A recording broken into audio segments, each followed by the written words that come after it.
세상의 모든 일들은 훈련으로 되어집니다. 훈련. 그림을 그리는 분도 많이 그리는 훈련을 해야만이 훌륭한 화가가 될 수 있습니다. 운동선수 역시 땀을 흘려서 훈련을 쌓아야만 우수한 선수가 될 수가 있습니다. 이 성악가도 이 발성 연습을 차근차근 쌓아야만이 훌륭한 성악가가 될 수 있습니다. 이 세상의 모든 일은 훈련으로 되지 않는 일이 없습니다. 이처럼 우리의 신앙생활도 훈련을 잘 쌓아야만 합니다. 그런데 이 훈련을 등한히 하는 사람이 있단 말이죠. 그러니까 발전이 없어요. 성숙하지 못하단 말이죠. 어느 분은 오랫동안 교회에 출석하면서도 세례를 받지 않은 분이 계십니다. 또 뿐만 아니라 사도신경을 암송하지 못하는 분이 계십니다. 이것은 잘못된 것입니다. 일단 교회 나온 이상 세상 체면을 생각하지 말고 교회법에 따라서 훈련을 잘 받아주시길 바랍니다. 그래야 발전이 있단 말이죠. 그래야 유아적인 신앙에서 이제 벗어나서 성숙한 신앙인이 될 수 있습니다. 그러므로 오늘은 기도 훈련에 대해서 한번 생각해 보려고 합니다. 기독교는 어떠한 종교인가? 한마디로 설명을 한다면 기도의 종교다 해도 틀리지 않습니다. 그 이유는 기도가 없는 기독교는 성립할 수도 없고 존재할 수도 없기 때문에 그렇습니다. 기도가 없는 신앙생활은 신앙생활이라고 할 수가 없어요. 그만큼 기도는 우리 신앙생활에 있어서 최우선순위를 차지하고 있는 것이 기도입니다. 그렇기 때문에 우리는 무엇보다도 기도 훈련을 잘 받아야 합니다. 이 기도 훈련을 잘 받아야만 신앙생활을 바르게 할 수 있단 말이죠. 그래서 예수님께서 제자들에게 너희는 이렇게 기도하라. 중요하기에 기도를 가르쳐 주지 않은 겁니까? 그러면 기도라고 하는 것은 뭐냐? 기도는 하나님과 자녀된 우리와의 대화, 이 대화를 통해서 하나님과 소통하는 것이 기도입니다. 기도. 인간적인 관계에 있어서 대화는 마치 우리의 호흡과도 같은 것이 기도입니다. 기도. 호흡. 왜 기도를 호흡에다 비유했느냐? 사람이 호흡이 끊어지면 그 사람은 죽습니다. 응급 환자가 발생했을 때 이제 앰뷸런스에 실고 그저 병원 응급실로 향하게 됩니다. 그래서 환자가 도착하면 의사들이 제일 먼저 보는 게 뭡니까?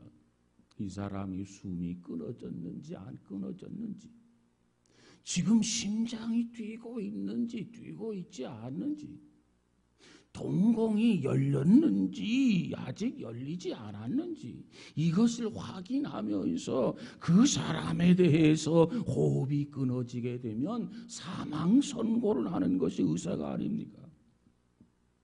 그래서 대체적으로 우리 성인들은 3분 정도 숨을 쉬지 아니하면 그 사람은 생명이 끊어졌다고 보는 것 아닙니까? 우리 신앙인은 하나님과의 관계에 있어서 무엇보다도 끊임없이 대화가 있어야 됩니다. 대화, 기도가 있어야 된단 말이에요. 그런데 이 대화를 부담스럽게 생각하는 사람이 있어요. 부담스럽게 생각하면 안 돼요. 여러분, 우리가 호흡을 하는데 자연스럽게 호흡이 이루어져야지, 한 모금 이 호흡을 할 때마다 부담스럽다고 한다면 그 생명이 얼마나 오래 갈 수 있겠습니까? 기도를 부담스럽게 생각해서는 안 됩니다. 그저 마치 부모와 자식 간의 대화로 생각하면 좋을 것입니다. 부모 앞에서 자식이 무엇이 부끄럽고 무엇이 창피하고 무엇이 부담스럽겠습니까? 나를 낳아주신 부모님, 나를 길러주신 부모님, 나를 끔찍하게 여기며 사랑하는 그 부모님 앞에 무엇이 부담스러울 수 있느냐 그 말이에요. 그리고 대화는 부모 자식 간에만 대화가 있는 게 아닙니다. 우리들 부부 간에도 대화가 있고 친구 간에도 대화가 있습니다. 직장 동료 간의 대화도 있습니다. 그리고 이웃과의 대화도 있습니다. 스승과 제자 사이에도 대화가 있습니다. 그런데 문제는 이 대화가 잘 소통될 때도 있는데 그 대화가 단절될 때도 있다라고 하는 겁니다. 그렇다면 왜 대화가 단절됩니까? 이 부부 간의 대화가 단절되면 어떻게 됩니까? 가정의 풍파가 일어납니다. 자, 왜 대화가 단절됩니까? 왜 대화가 잘 되어야 되는데, 무엇보다도 소통이 잘 되어야 되는데, 그래야 가정이 평안하게 되는데 왜 이 대화가 단절이 될까요? 그것은 한쪽 편이 진실하지 못하기 때문에 그렇습니다. 한쪽 편이 성실하지 못하기 때문에 그렇습니다. 우리 인간과 하나님 사이에 왜 대화가 단절됩니까? 무엇보다도 하나님에 대한 불충 때문입니다.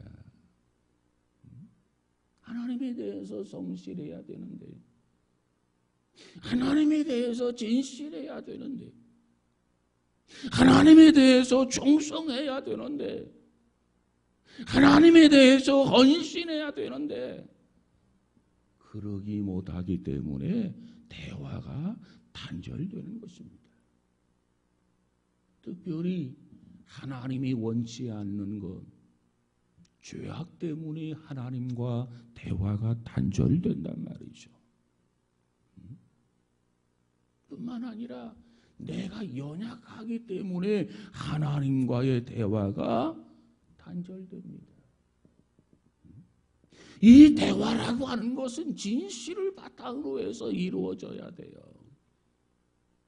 그래야 서로 믿고 대화가 지속될 수 있는 거 아니겠습니까? 그런데 우리가 하나님 앞에서 진실하지 못하다고 한다면 그 대화가 지속될 수가 없어요.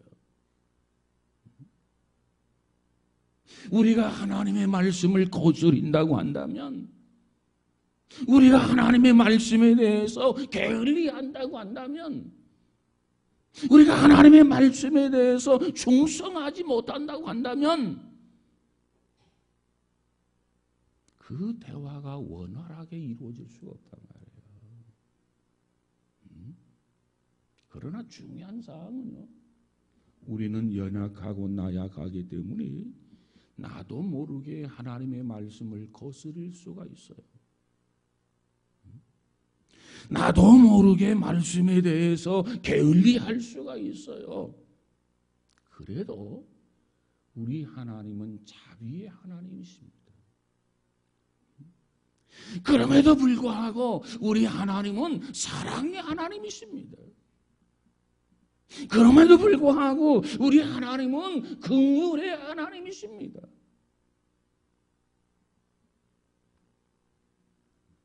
말씀을 거슬렸다, 게을리했다, 불충했다. 그래도 그 모습 그대로 주님 앞에 나오면 되는 겁니다. 그 있는 그대로 나오면 되는 거예요. 내 모습 이대로 주 받으옵소서.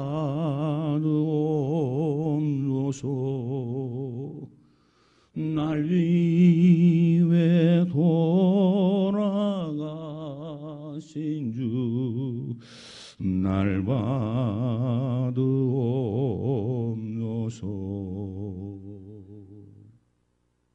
주님은 우리 연약함을 너무나도 잘 알고 계시거든요. 우리의 나약함을 너무나도 잘 알고 계시거든요. 그래서 주님은 좋다, 있는 그대로 와라. 너의 모습 그대로 오라. 주께서 이렇게 말씀을 하십니다. 이사야서 1장 18절에 가서 보니까 여호와께서 말씀하시되 오라 우리가 서로 변론하자. 너희 죄가 주홍 같을지라도 눈과 같이 희어질 것이요 진홍같이 붉을지라도 양털같이 되리라 그랬어요. 너희의 어떤 방법으로 주홍 같은 죄, 진홍 같은 죄를 어떻게 해결하고 나의 배에 오려고 하지 말아라 그 말이에요. 왜? 불가능하기 때문에. 우리가 무엇으로 주홍 같은 죄, 진홍 같은 죄를 해결하고 주님 앞에 나갈 수 있습니까? 무슨 방법으로? 아니요, 불가능해요. 내 모습 그대로 주님 앞에 나오면 주님께서 주홍 같은 죄, 진흥 같은 죄를 눈과 같이 양털과 같이 시게 해주시겠다고 그랬어요. 이것이 주님이 하시는 일입니다. 주님이 해주지 아니하면 불가능해요. 가능하지 않단 말이죠. 그래서 주님이 오라. 우리가 서로 변론하자, 대화하자 이렇게 말씀을 하고 계십니다. 주님 앞에 나오기만 하면 주님은 멸망의 구렁으로 이끌고 있는 죄악의 그러한 세력을 그저 맑게 십자가의 보혈로 우리를 깨끗이 주께서 씻어주시는 것 믿으시기를 주의 이름으로 축복합니다. 그렇기 때문에 우리는 하나님과의 대화가 끊임없이 이루어져야 돼요. 그것이 우리가 축복받는 비결입니다. 그것이 우리가 승리하는 길입니다. 그것이 바로 우리가 은혜 받는 길이에요. 그것이 바로 우리가 은총을 받는 길입니다. 그것이야말로 우리가 사는 길이에요, 사는 길. 그 방법만이 우리가 하나님 앞에서 형통하는 길이라 그 말이에요. 그러기 위해서 우리가 해야 할 일이 무엇입니까? 기도의 훈련을 잘 받아야 돼요. 그래야 하나님과 대화를 잘할 수 있단 말이에요. 그래야 하나님과 소통을 잘할 수 있단 말이죠. 여러분, 소통만 잘 되면 오해할 것이 없어요. 그러나 소통이 잘 이루어지지 아니하면 아무것도 아닌 것을 가지고 오해할 소지도 있단 말이에요. 소통이 필요해요. 무엇보다도 하나님과의 소통이 필요해요. 그러기 위해서 우리는 하나님과 기도하는 이 훈련, 기도의 훈련이 잘 이루어져야 된단 말이에요. 기도 없이는 신앙생활이 불가능해요. 기도를 통해서 우리의 신앙생활은 건강해진다는 겁니다. 사랑하는 여러분, 우리 모두가 하나님과의 이 기도, 이 대화를 통해서 잘 소통하고 하나님의 뜻을 이해하고 우리의 생각을 하나님께 아뢰고 그래서 시정받고 그래서 하나님의 뜻을 이루어갈 수 있는 우리 모두가 되어지기를 주님의 이름으로 축복합니다. 그러면 기도의 종류에 대해서 한번 살펴보도록 하겠습니다. 기도의 종류는 크게 두 가지 종류가 있어요. 하나는 공적으로 하는 공기도라는 게 있습니다. 공적으로 하는 기도. 이 공기도라고 하는 것은 공석에 서서 대표로 하는 기도입니다. 대표 기도. 이 대표로 하는 기도는 대단히 귀한 기도입니다. 우리가 외국에 우리나라를 대표해서 대사를 보내는 것처럼 대표는 거기에 모여 있는 모든 사람을 모든 회중을 대표해서 하는 기도를 대표 기도다 이렇게 이야기합니다. 대표 기도 모두를 대표해서 하나님 앞에 기도하는 기도를 대표 기도, 공적 기도, 공기도다 이렇게 이야기한단 말이에요. 대표하는 기도이기 때문에 너무 귀한 기도입니다. 자, 이 대표 기도를 공기도를 어떻게 해야 되느냐? 먼저 목소리입니다. 목소리. 여러 사람이 모였는데 기도를 너무 작은 소리로 하면 안 돼요. 대표 기도이기 때문에 거기에 있는 모든 사람들이 다 듣고 거기에 동의합니다. 그렇습니다. 하고 아멘 할 수 있도록 기도가 이루어져야 돼. 근데 대표 기도인데 무슨 기도하는지 못 알아들어. 알아들을 수가 없어. 그것은 안 됩니다. 또 몇 사람 모이지 않았는데 기도를 너무 크게 해도 그것도 실례라고 생각이 됩니다. 그저 기도의 목소리는 적당한 크기로 해야 된다. 이렇게 말씀드리고 싶습니다. 그 다음에 두 번째로 이 공기도의 기도 시간입니다. 이 공예배에 있어서 기도 시간은 5분을 넘겨서는 안 돼요. 그 다음 기도의 내용, 뭘 기도해야 할 거냐? 기도는 기도입니다.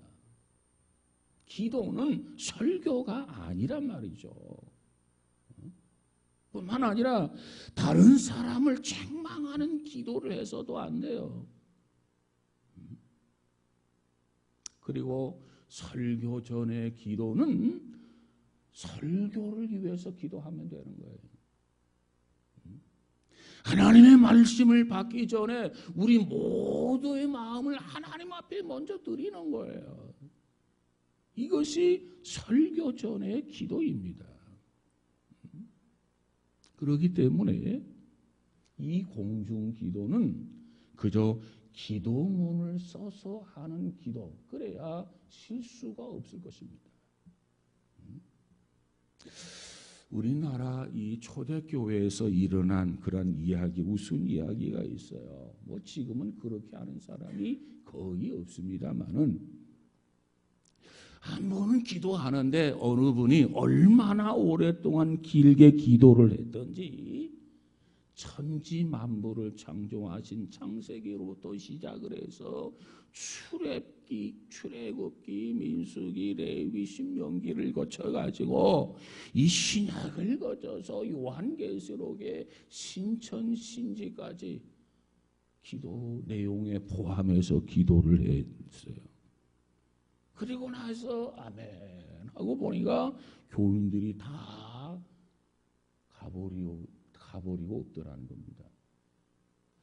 그래서 교인들이 다 어디 갔습니까? 그랬더니 뭐라고 하냐면 아브라함을 거칠 때 다 집에 돌아갔습니다. 참 무슨 이야기죠. 여러분 기도는 어디까지나 기도예요. 공중기도 길면 안 돼요.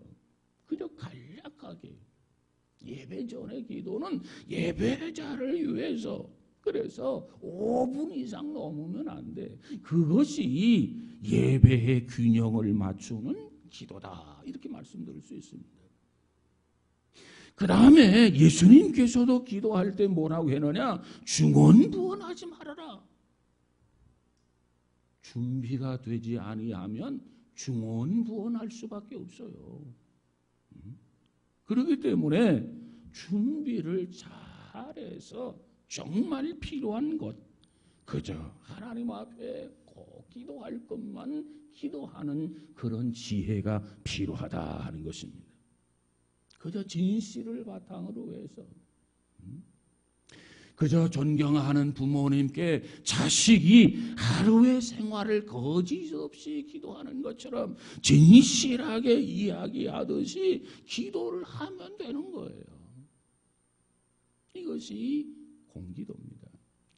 그 다음에 두 번째로는 은밀히 드리는 기도가 있어요. 은밀한 기도.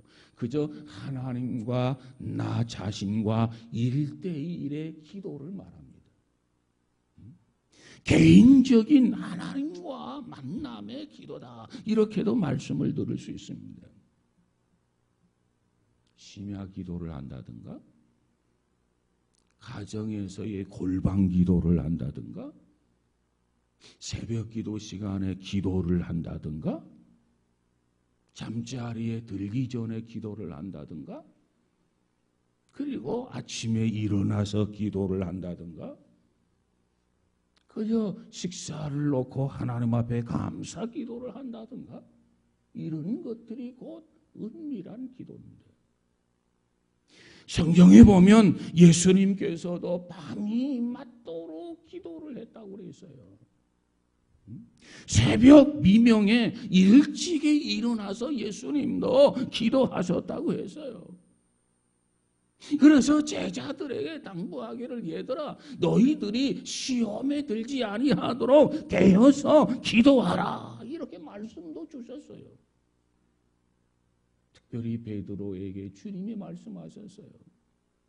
그런데 베드로가 이 말씀을 등한히 들었단 말이죠. 기도하라고 말씀했는데도 불구하고 기도하지 않았어요. 나와 더불어 잠시 동안도 기도할 수 없더냐? 그럼에도 불구하고 졸았어요. 그 결과는 어떠했습니까? 엄청난 시험에 빠졌습니다. 그 엄청난 시험이라는 게 무엇입니까?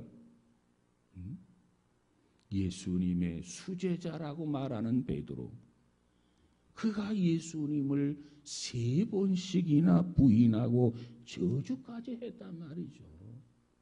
아니, 다른 사람도 아니고 예수님의 제자입니다. 그 제자 중에서도 수제자라고 자부하는 베드로가 아닙니까? 그런데 예수님을 부인했어요. 예수님을 저주까지 했어요. 얼마나 부끄럽고 얼마나 창피한 노릇입니까? 그러면서 다구는 소리를 듣게 됩니다. 그때서야 베드로가 회개합니다. 주님이 기도하라고 했는데 기도하지 못했구나. 그래, 내가 엄청난 시험에 빠졌구나. 주님은 분명히 말씀하기를 시험에 들지 않기 위하여 깨어서 기도하라 했는데 기도하지 않았기에 내가 이 엄청난 시험에 들었구나. 주님을 부인했고 주님을 저주했구나. 그걸 깨달았어요. 그리고 통곡하면서 주님 앞에 기도했습니다.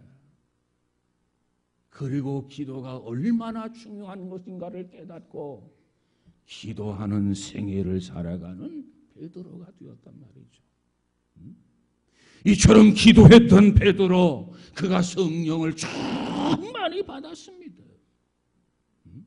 능력 있는 사도가 되었습니다. 한 번 설교하면 3,000명이 주님 앞으로 돌아와서 세례를 받게 되었습니다.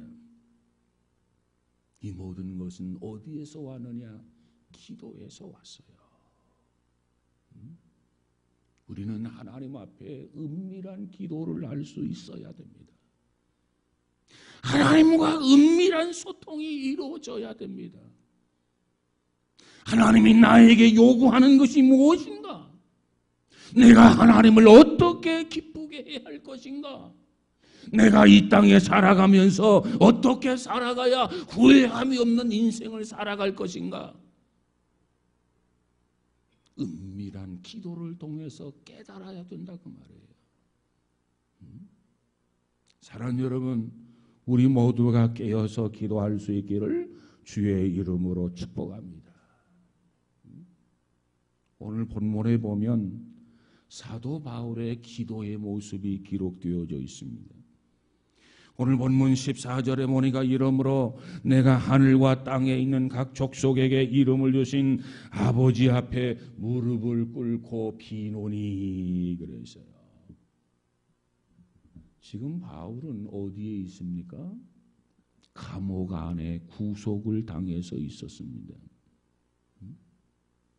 옥중에 있단 말이죠. 그러면서 그는 예배소 교회의 교인들을 위해서 성도들을 위해서 기도하는데 무릎을 꿇고 기도하고 있습니다.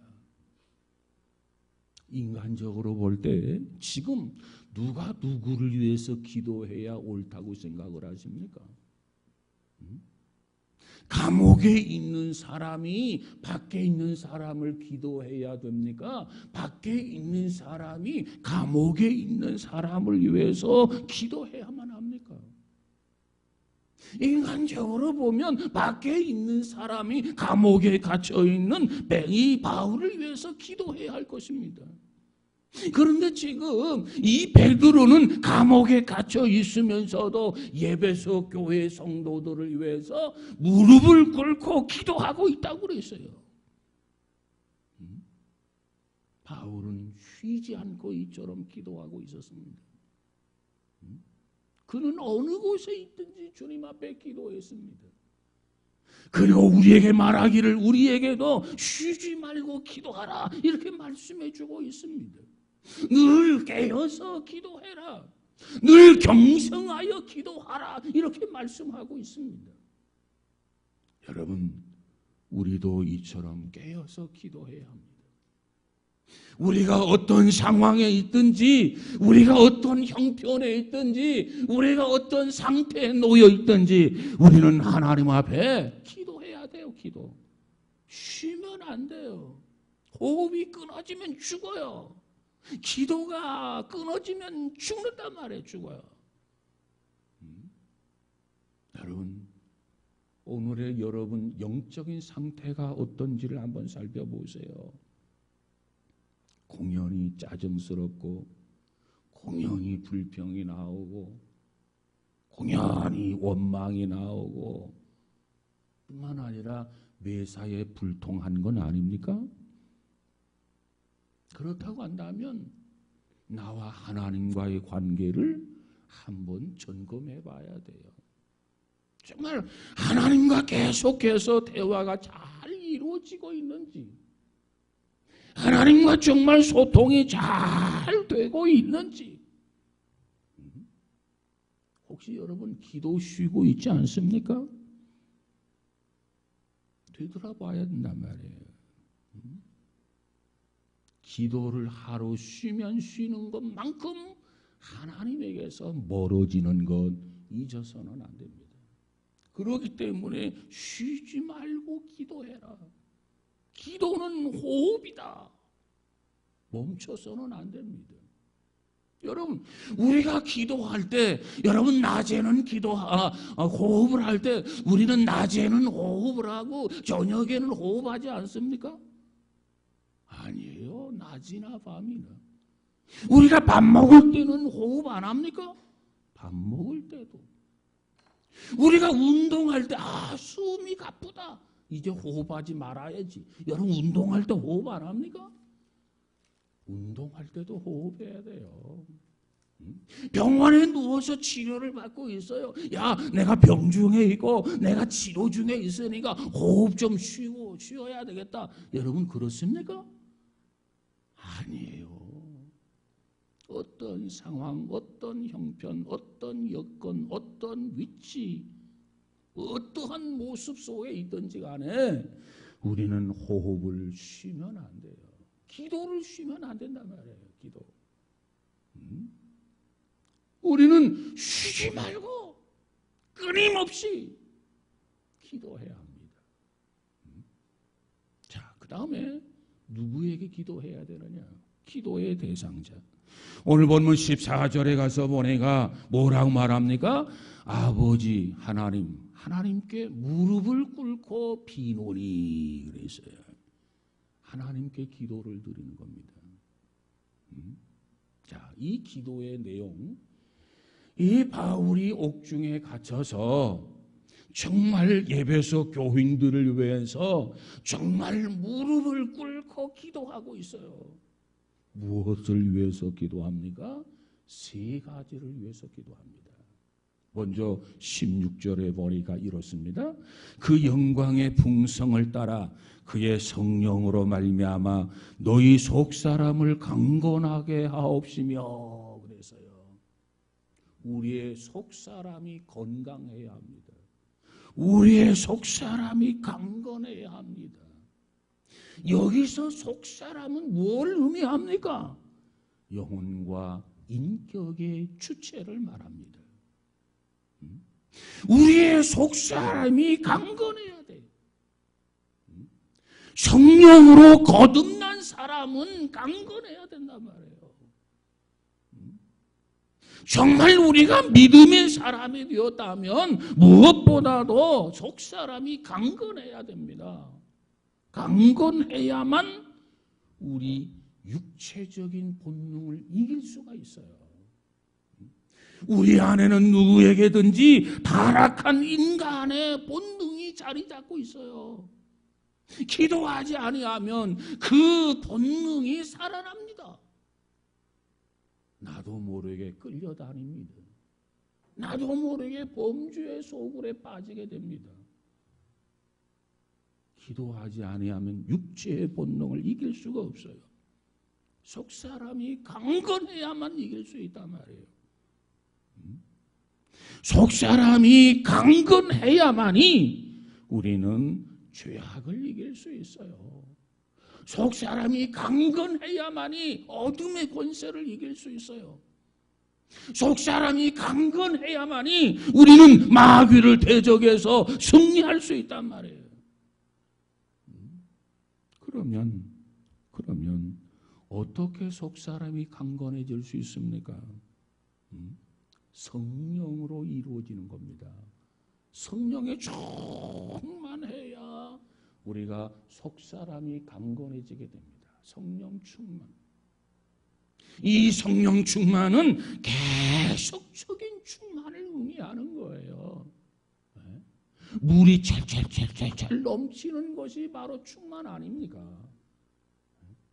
우리 안에 성령이 충만하고 어제도 충만, 오늘도 충만, 내일도 충만, 주님 앞에 부름받는 그 순간까지 우리 안에 성령이 충만해야만이 속사람이 강건해져서 내 안에 잔재하고 있는 육체의 본능을 이길 수 있고 죄악의 세력을 이길 수 있단 말이에요. 그래서 바울은 속사람이 강건하기 위해서 기도했어요. 우리 모두에게도 동일합니다. 속사람을 위해서 기도해야 돼. 그 다음은 17절에 보니까 믿음으로 말미암아 그리스도께서 너희 마음에 계시게 하옵시고 너희가 사랑 가운데서 뿌리가 박히고 터가 굳어져서 그랬어요. 바울이 기도한 두 번째 제목이 뭡니까? 그리스도가 우리의 마음에 계셔야 된다 그 말이에요. 주님이 내 안에 계셔야 합니다. 주님이 내 안에 구주와 주님으로 계셔야 됩니다. 내 삶을 지배하고 내 삶을 다스리고 내 삶을 통제하고 내 삶을 인도해 주셔야 내가 성도다운 삶을 살아갈 수 있어요. 여러분의 삶의 주체가 누굽니까? 그리스도입니까? 아니면 여러분 자신입니까? 여러분 자신은 죽어지고 여러분의 삶의 주체가 그리스도가 되어야 돼요. 그래야 여러분이 그리스도인이고, 그래야 여러분이 그리스도인다운 생활이 가능하게 됩니다. 주님이 내 안에 계시게 하기 위해서 아침에 눈을 뜨고도 기도하고, 저녁에 잠자리에 들면서도 기도하시고, 이 땅에 살아가면서 주님, 나는 예수 한 분으로 만족합니다. 그렇다면 예수님을 우리 마음 중심에 모시는 방법이 뭡니까? 오직 믿음이에요. 주님만을 믿는 그 믿음, 주는 그리스도시요 살아계신 하나님의 아들입니다. 이것을 확실히 고백하고 확실히 믿는다면 주님이 내 안에 모실 수 있고 내 안에 창조하고 계십니다. 이 믿음이 우리에게 필요하단 말이에요. 그 다음에 세 번째 기도 제목이 뭡니까? 그리스도의 사랑을 깊숙이 알게 해달라. 오늘 본문 18절 19절에 보니까 능히 모든 성도와 함께 지식에 넘치는 그리스도의 사랑을 알아 그 넓이와 깊이와 높이와 깊이가 어떠함을 깨달아 너희의 모든 충만하신 것으로 너희에게 충만하게 하시기를 구하노라 그랬어요. 예수 그리스도가 십자가에 달리셔서 피 흘리신 그 사랑을 날마다 깨닫게 하옵소서. 로마 병정들에게 매를 맞으셨는데 그 매 맞은 상처의 사랑을 체험하게 하옵소서. 로마의 병정들에게 장의 옆구리가 찔렸는데 그 옆구리의 찔림의 뜻을 깨닫게 하옵소서. 이사야가 뭐라고 예언했습니까? 그가 찔림은 나의 허물을 인함이요 그가 상함은 나의 죄악을 인함이라. 그가 징계를 받음으로 내가 평화를 누리고 그가 채찍에 맞음으로 내가 나음을 입었도다. 이렇게 고백을 해요. 마태복음 8장 17절에 보니까 예수님께서는 우리의 연약함을 친히 담당하시려고 병을 짊어지셨도다. 그랬어요. 얼마나 큰 사랑입니까? 우리가 대신 아파줄 수 있습니까? 우리가 대신 매맞아 줄 수 있습니까? 그런데 주님은 우리 대신에 매를 맞으셨어요. 주님은 우리 대신에 십자가를 지셨어요. 주님은 우리 대신에 십자가에서 죽으셨단 말이죠. 주님은 연약함을 십자가에서 담당하셨어요. 이게 무엇 때문에 이것이 가능했느냐? 주께서 우리를 사랑하시는 그 사랑 때문에 가능한 것 아닙니까? 하나님이 세상을 이처럼 사랑하사 우리는 그 사랑의 대상이 되었어요. 하나님의 사랑, 예수님의 사랑을 믿고 받아들이시기를 주의 이름으로 축복합니다. 그 사랑을 받아들이면 기적이 나타납니다. 병이 치유되어지고 회복되어진단 말이죠. 사랑하는 여러분, 여러분은 은밀한 기도를 하고 계십니까? 쉼 없이 계속해서 기도가 이루어지고 있단 말이에요. 나의 속사람이 강건하기 위해서 기도합니다. 주님이 날마다 나에게서 소추하도록 나를 지배하고 나를 다스리도록 정말 기도하고 있습니까? 십자가를 통해서 보여주신 그 주님의 사랑을 깊이와 넓이와 높이와 길이를 깨닫게 해달라고 하나님 앞에 기도하고 있습니까? 우리는 이를 위해서 기도해야 합니다. 끊임없이 기도 훈련이 이루어져야 돼요. 끊임없이 아름다운 교제가 이루어져야 돼요. 끊임없이 이 소통이 이루어져야 돼요. 그 다음은 기도의 장소입니다. 예수님이 말씀하셨어요. 내 집은 만민이 기도하는 집이다. 기도의 장소. 내 집은 만민이 기도하는 집이다. 하박국 선지자는 2장 20절에 말하기를 오직 여호와는 그 성전에 계시니 온 천하는 그 앞에서 잠잠할지니라 그랬어요. 여러분, 우리는 교회당에서 기도해야 합니다. 주일날도 5분, 10분 전에 오셔서 먼저 기도하시기 바랍니다. 우리는 먼저 성전에서 하나님 앞에 기도해야 합니다. 왜? 성전에서의 기도, 예배당에서의 기도는 최고의 장소란 말이죠. 내 집은 만민이 기도하는 집이라고 그랬어요. 물론 우리의 기도, 직장에서도 기도하고, 버스를 타고 가면서도 기도하고, 차를 운전하면서도 기도하고, 가정에서도 기도하지요. 그러나 그 기도는 교회에서의 기도의 연속이 되어야 됩니다.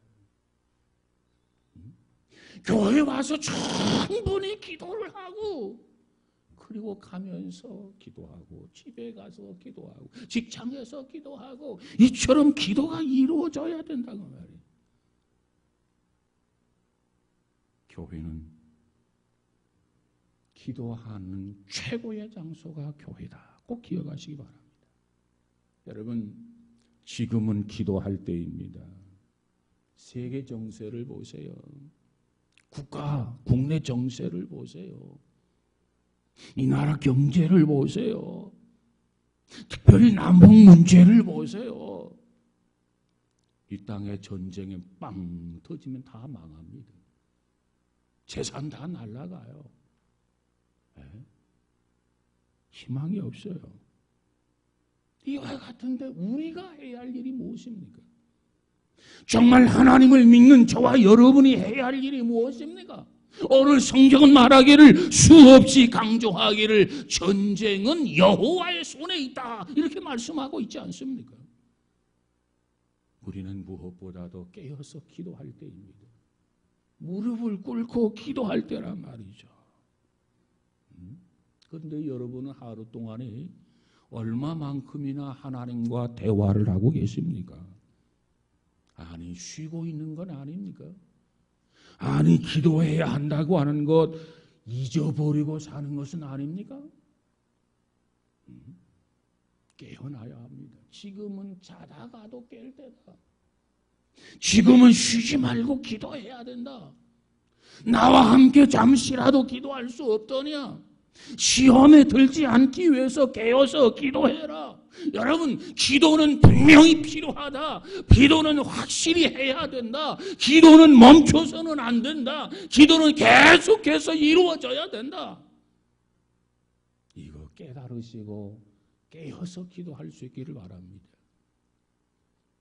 특별히 내일 저녁부터는 60일차 작밤 기도회가 시작됩니다.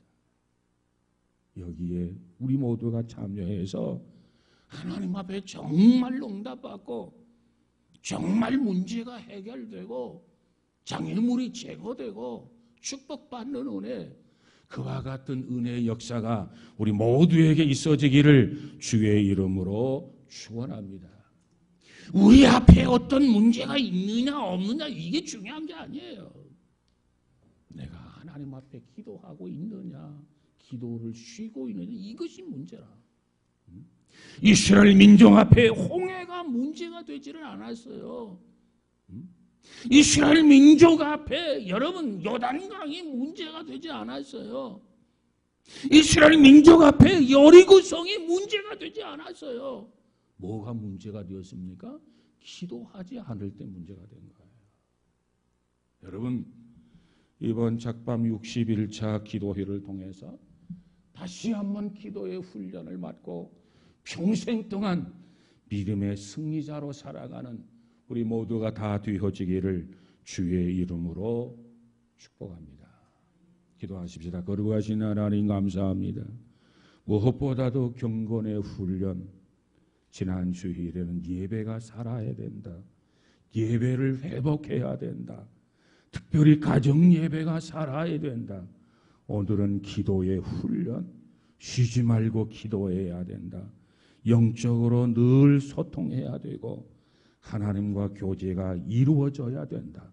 훈련에 대해서 말씀을 생각했습니다. 하나님, 다시 한번 깨닫게 하시고 자다갈 때 벌떡 일어나서 기도하는 것처럼 지금은 자다가도 깰 때다.